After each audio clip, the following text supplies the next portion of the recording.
En décembre 1886, dans une petite chambre de Londres, Helena Blavatsky reçut une question qui changerait la compréhension de milliers d'âmes.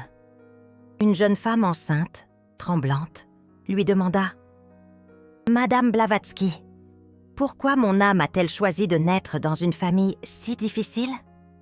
Pourquoi ai-je été battue toute mon enfance? Et maintenant j'ai peur.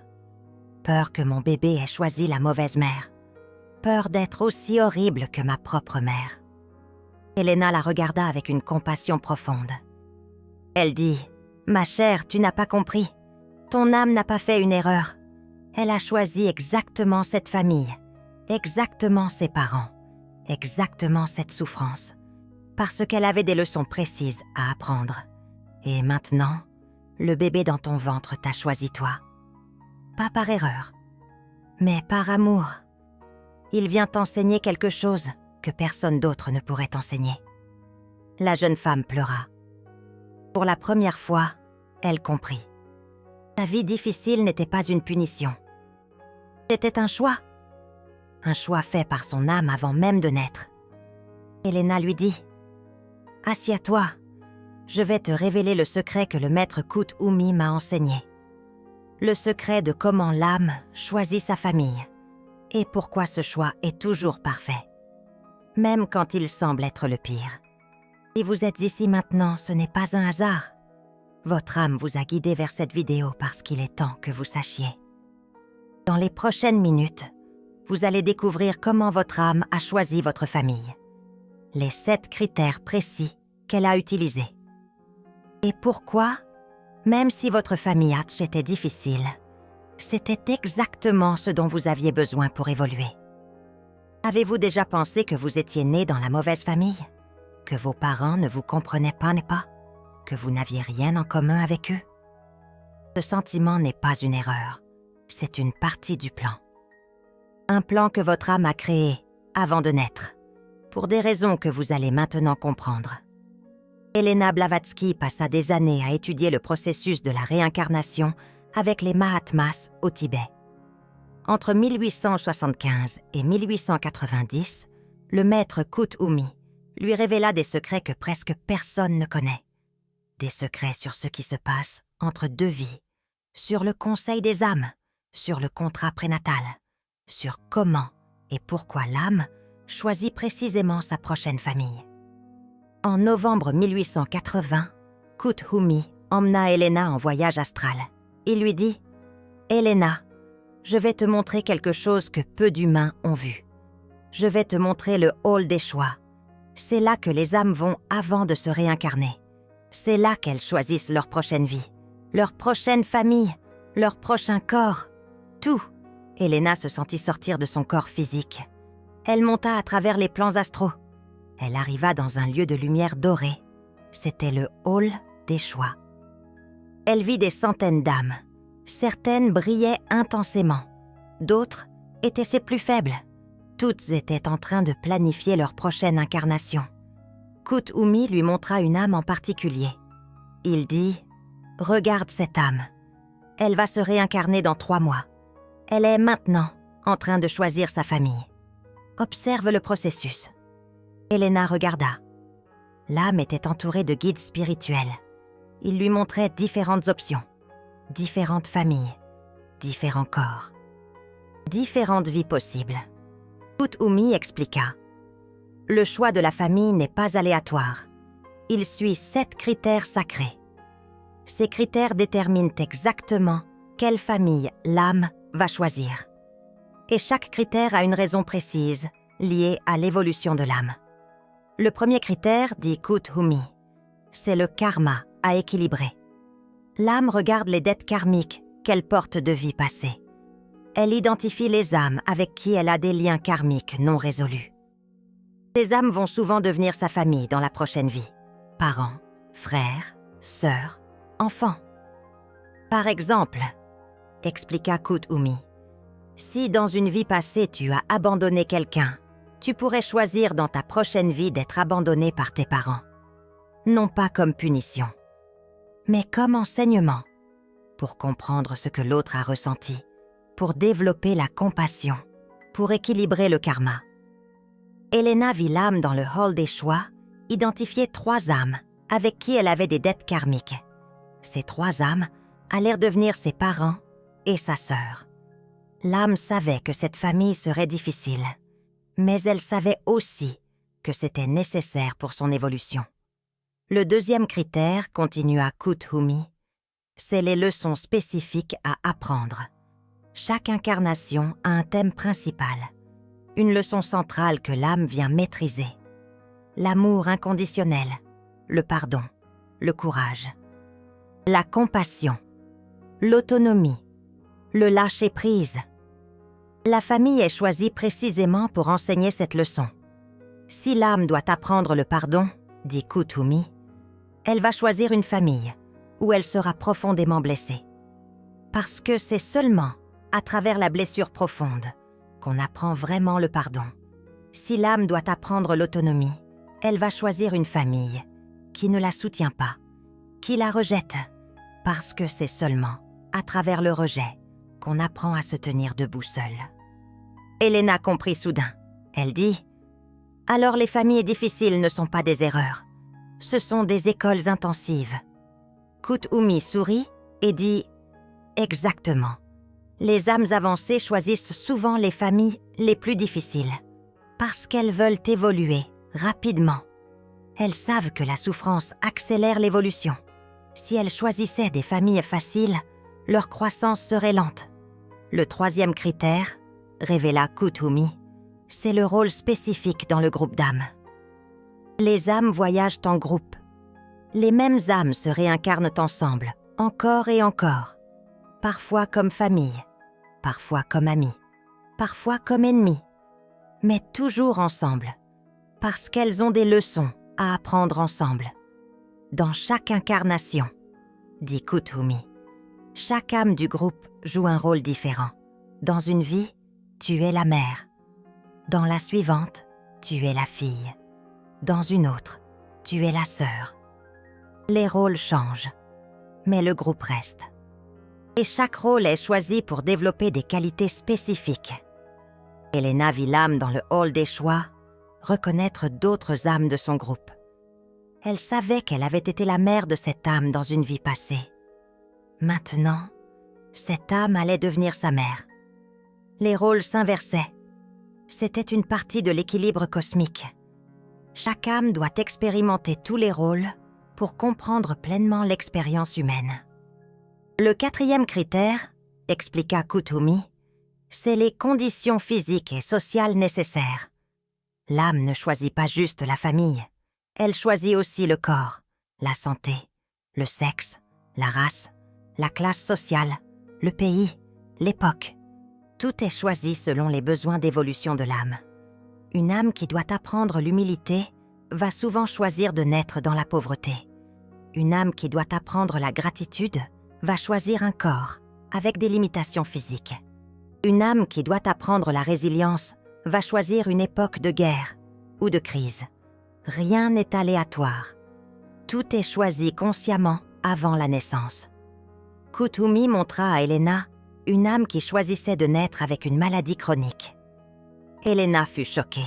Elle dit « Pourquoi une âme choisirait-elle de souffrir ainsi ?» Kuthumi répondit « Cette âme dans une vie passée a méprisé les malades. Elle les voyait comme faibles. Maintenant, elle choisit de vivre cette expérience pour comprendre, pour développer la compassion envers tous ceux qui souffrent. La maladie n'est pas une punition, c'est un enseignement. Le cinquième critère, révéla Kuthumi, c'est la mission spécifique à accomplir. Certaines âmes se réincarnent, non pas principalement pour leur propre évolution, mais pour servir, enseigner, guérir, éveiller, ancrer la lumière. Ces âmes choisissent leur famille selon leur mission.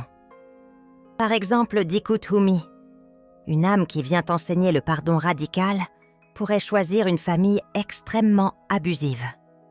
Non pas parce qu'elle a besoin de cette leçon pour elle-même, mais parce qu'en pardonnant l'impardonnable, elle va démontrer au monde que le pardon est toujours possible. Sa vie devient un enseignement vivant. Elena réalisa. C'est pourquoi certains enfants naissent dans des familles terribles, mais deviennent des adultes incroyablement compatissants et sages. Ce n'était pas malgré leur famille difficile, c'était à cause d'elles. C'était leur mission de transformer la souffrance en sagesse et de la transmettre au monde. Le 6e critère, continua Kuthumi, c'est les contrats prénataux spécifiques.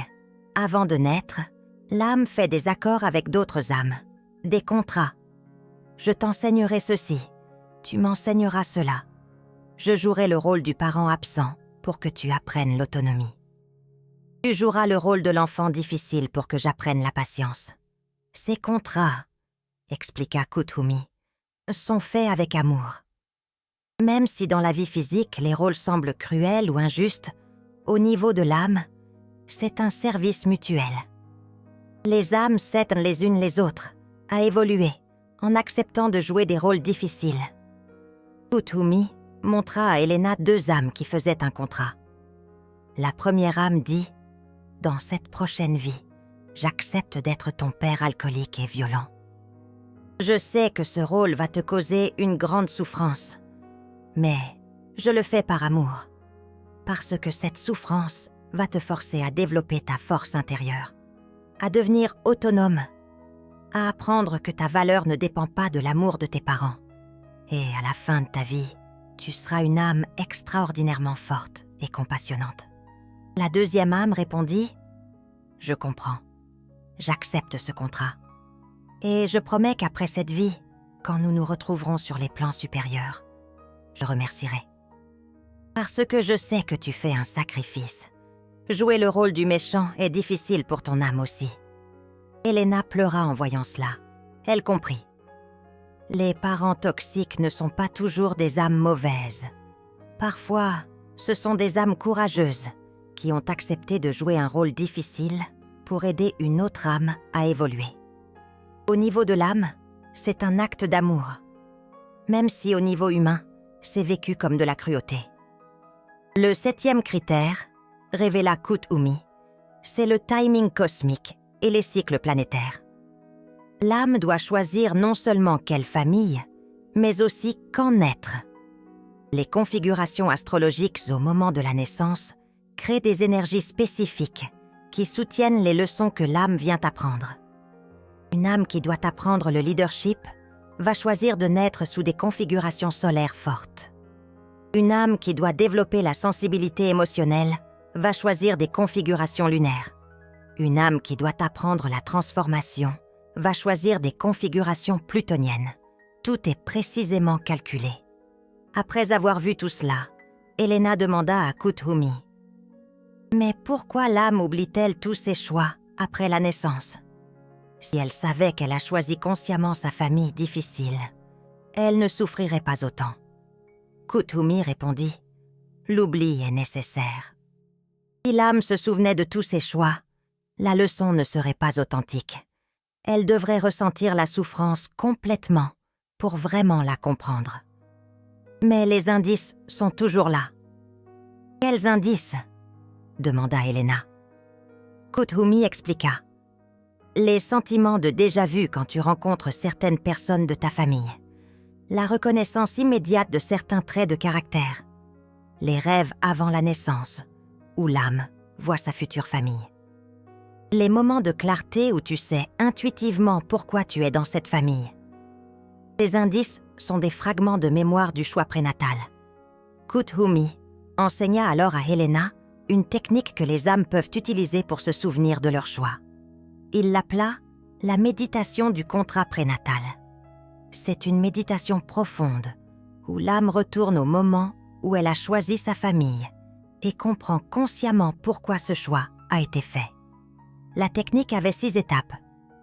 Première étape, entrer en état profond de méditation, s'asseoir confortablement, fermer les yeux, respirer profondément pendant 10 minutes jusqu'à ce que le corps soit complètement détendu et l'esprit calme. Deuxième étape, poser l'intention claire, dire mentalement « Je demande à mon âme de me montrer pourquoi j'ai choisi cette famille. Je suis prête à voir la vérité. Même si elle est difficile, je veux comprendre mon contrat prénatal. » Troisième étape, visualisez le hall des choix. Imaginez flottant au-dessus de son corps, montant vers le ciel, traversant les nuages, arrivant dans un lieu de lumière dorée. C'est le hall des choix. C'est là que ton âme était avant de naître. 4e étape, voir ton âme avant la naissance. Te voir comme une âme de lumière, entourée de guides spirituels, en train de regarder différentes options de famille, différentes vies possibles. Observer ton âme en train de faire son choix. 5e étape, comprendre les raisons. Écouter les guides spirituels, expliquer à ton âme pourquoi chaque famille est une option. Quelles leçons chaque famille enseignerait, quel karma chaque famille équilibrerait, quelle mission chaque famille soutiendrait, puis voir ton âme choisir et entendre ses raisons. 6e étape, accepter et remercier. Une fois que tu as vu et compris, accepter ce choix, même s'il était difficile. Remercier ton âme pour sa sagesse. Remercier ta famille pour avoir accepté de jouer leur rôle. Puis, ramener doucement ta conscience à ton corps physique. Elena pratiqua cette méditation en janvier 1881. Elle vit pourquoi son âme avait choisi sa famille russe aristocratique, mais dysfonctionnelle. Elle vit qu'elle avait besoin d'apprendre l'autonomie totale. Son âme savait que si elle naissait dans une famille aimante et soutenante, elle deviendrait dépendante. Elle ne développerait jamais sa force intérieure extraordinaire. Alors son âme choisit une famille où elle serait rejetée, incomprise, forcée de partir jeune, forcée à voyager seule à travers le monde, forcée à développer une résilience incroyable. Et c'est exactement cette résilience qui lui permit plus tard d'accomplir sa mission de fonder le mouvement théosophique malgré toutes les attaques et persécutions. Elena comprit. Sa famille n'était pas une erreur, c'était une préparation. Chaque rejet l'avait rendue plus forte. Chaque moment où elle s'était sentie seule l'avait préparée à être capable de se tenir debout face au monde entier. Son âme avait choisi parfaitement. Elena documenta dans son journal secret cette vision extraordinaire. Elle écrivit « J'ai vu mon âme dans le hall des choix en 1830, 1 an avant ma naissance. Mon guide spirituel, que je reconnais maintenant comme étant le maître Moria, me montrait 3 options de famillage possibles. La première option était une famille allemande aimante et stable, des parents attentionnés, une vie confortable, une éducation classique. Mon guide me dit « Si tu choisis cette famille, tu auras une vie paisible. Tu te marieras, tu auras des enfants, tu mourras heureuse. Mais tu n'accompliras aucune grande mission. Cette vie sera pour te reposer après tant d'incarnations difficiles. » Mon âme regarda cette option. Elle sentit l'attrait du repos. Mais elle sentit aussi que ce n'était pas le moment. Elle avait une mission qu'elle avait promise il y a 3000 ans en Égypte. Révéler à nouveau les mystères. Cette mission ne pouvait pas attendre une autre vie. La deuxième option était une famille française, pauvre, mais spirituellement ouverte. Des parents qui pratiquèrent le spiritisme. Une vie de lutte financière, mais de richesse spirituelle. Mon guide me dit « Si tu choisis cette famille, tu développeras tes dons psychiques rapidement. Mais tu manqueras de l'éducation formelle et des connexions sociales nécessaires pour fonder un mouvement qui touchera le monde entier. » Mon âme considéra cette option. Elle voyait les avantages, mais elle voyait aussi les limitations.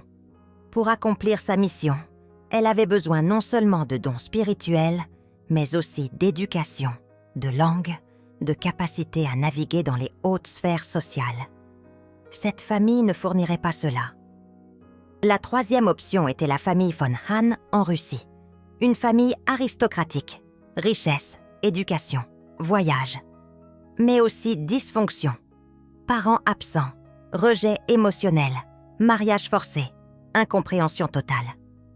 Mon guide me dit « Si tu choisis cette famille, tu souffriras énormément. Tu te sentiras seule toute ton enfance. Tu seras forcée de partir jeune. Mais cette souffrance va forger en toi une force que rien ne pourra briser. Et cette famille te donnera l'éducation, les langues, les connexions sociales dont tu as besoin pour ta mission. Mon âme n'hésita pas. Elle choisit la troisième option. Elle dit au guide « Je choisis la souffrance nécessaire. Je choisis la famille Von Hahn, parce que ma mission est plus importante que mon confort. Et mon âme sait que je peux supporter cette souffrance. Je l'ai déjà fait dans des vies passées. Je peux le refaire. » Le guide sourit. Il dit « Tu es une âme rare, Elena. Tu choisis toujours les chemins les plus difficiles. C'est pourquoi tu évolues si rapidement. Je serai avec toi. Dans les moments les plus sombres, tu me verras. Je serai ton guide. Et quand tu auras 20 ans, je viendrai te rencontrer physiquement. Et je t'enseignerai tout ce que tu dois savoir pour accomplir ta mission. » Elena pleura en revivant cette vision. Elle comprit. Chaque moment de rejet par sa famille n'était pas une erreur cosmique. C'était exactement ce qu'elle avait commandé. Son âme avait dit « Donne-moi le rejet. Donne-moi la solitude. Donne-moi la force. Parce que j'ai une mission et j'ai besoin de ces qualités pour l'accomplir. » Kuthumi enseigna à Elena une technique supplémentaire pour les âmes qui voulaient non seulement comprendre leur choix, mais aussi communiquer avec les âmes de leurs parents au niveau spirituel. Il l'appela la méditation du dialogue des âmes. La technique avait 5 étapes spécifiques. Première étape, préparer l'espace sacré. Allumer une bougie blanche, brûler de l'encens de sauge ou de lavande pour purifier l'espace. S'asseoir confortablement face à la bougie. Deuxième étape, invoquer l'âme du parent. Dire à haute voix « J'invoque l'âme de », non du parent. Non pas la personnalité humaine avec tous ses défauts et ses blessures, mais l'âme pure. L'être de lumière qui a accepté de jouer un rôle dans ma vie. Je demande à parler avec cette âme maintenant. Troisième étape, visualiser l'âme du parent. Voir apparaître devant vous une lumière. Cette lumière est l'âme de votre parent. Elle n'a plus le visage humain que vous connaissez. C'est juste une lumière pure, pleine d'amour, pleine de sagesse. Quatrième étape, posez vos questions. Demandez à l'âme « Pourquoi as-tu accepté de jouer ce rôle dans ma vie? Quelles leçons devais-je apprendre à travers toi? Qu'est-ce que mon âme et ton âme ont convenu avant ma naissance? » Écoutez les réponses. Elles viendront sous forme de pensées, d'images, de sensations, de savoir direct. Cinquième étape, exprimer gratitude et pardon. Une fois que vous avez reçu les réponses, dire à l'âme « Je comprends maintenant. Je te remercie d'avoir accepté de jouer ce rôle difficile. Je sais que tu as souffert aussi en le jouant. Je te pardonne pour toutes les blessures au niveau humain.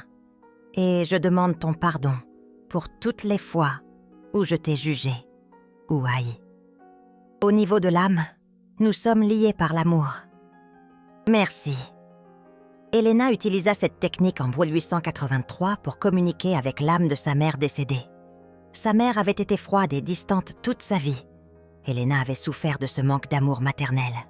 Mais lors de cette méditation, l'âme de sa mère lui révéla la vérité. Elle dit « Elena, mon âme t'aimait profondément, mais j'ai accepté de jouer le rôle de la mère froide parce que ton âme avait besoin d'apprendre qu'elle n'avait pas besoin de validation extérieure pour savoir sa valeur. Si je t'avais donné tout l'amour que mon âme voulait te donner, tu serais devenue dépendante de l'approbation des autres. Tu n'aurais jamais développé ta force intérieure monumentale. En jouant la mère froide, je t'ai forcé à trouver ta valeur en toi-même, à ne pas avoir besoin de l'amour des autres pour savoir qui tu es. Et maintenant, tu es capable de te tenir debout face aux attaques du monde entier. Parce que ta validation vient de l'intérieur. C'est le cadeau que je t'ai donné. Un cadeau emballé dans la souffrance, mais un cadeau quand même. Elena pleura pendant des heures après cette méditation. Elle comprit. Sa mère ne l'avait pas rejetée par méchanceté, elle l'avait rejetée par amour. Un amour si profond qu'il était prêt à se sacrifier. À être mal compris, à être haï, pour donner à Elena exactement ce dont elle avait besoin pour accomplir sa mission gigantesque. En février 1887, Helena enseigna cette technique à la jeune femme enceinte qui était venue la voir. Elle la guida à travers les 6 étapes. La jeune femme vit son contrat prénatal. Elle vit qu'elle avait choisi des parents violents pour apprendre la compassion profonde.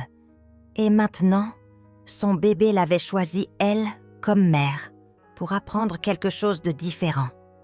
Que même quelqu'un qui a été blessé peut choisir de ne pas blesser, peut briser le cycle. La jeune femme pleura. Mais cette fois, ce n'était pas des larmes de peur, c'était des larmes de compréhension. Elle dit « Maintenant je sais, mon bébé ne vient pas par erreur, il vient par choix. Et sa leçon est de voir qu'il est possible de guérir, qu'il est possible de transformer la souffrance en amour. Je vais être cette démonstration pour lui. » Kuthumi révéla aussi à Helena un secret crucial. Il dit « Helena, il y a une chose importante que les humains doivent quand même comprendre. Le contrat prénatal n'est pas une prison. Si une âme réalise pendant sa vie qu'elle a appris sa leçon plus rapidement que prévu, elle peut renégocier. Les contrats peuvent être modifiés. »« Comment ?» demanda Helena. Kuthumi expliqua. « Par le pardon conscient, par le lâcher-prise total, par la gratitude pour la leçon. Quand une âme fait ces 3 choses, elle signale qu'elle a terminé cette partie de son contrat. Et souvent, les circonstances de sa vie changent miraculeusement. Les relations toxiques se dissolvent naturellement. De nouvelles opportunités apparaissent. C'est le signe que le contrat a été complété. Mais, continua Kuthumi, beaucoup d'âmes restent dans des situations difficiles, beaucoup plus longtemps que nécessaire. Parce qu'elles n'ont pas compris leur leçon. Elles restent en colère. Elles restent en mode victime. Elles blâment leurs parents, leur famille, leur vie.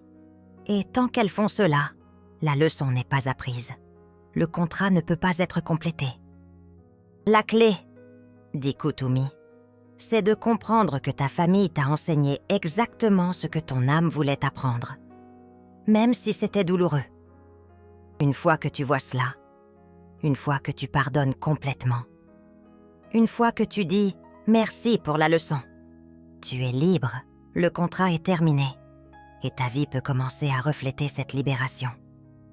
Helena demanda « Et que se passe-t-il avec les âmes qui refusent d'apprendre? Qui reste ta mère toute leur vie ?»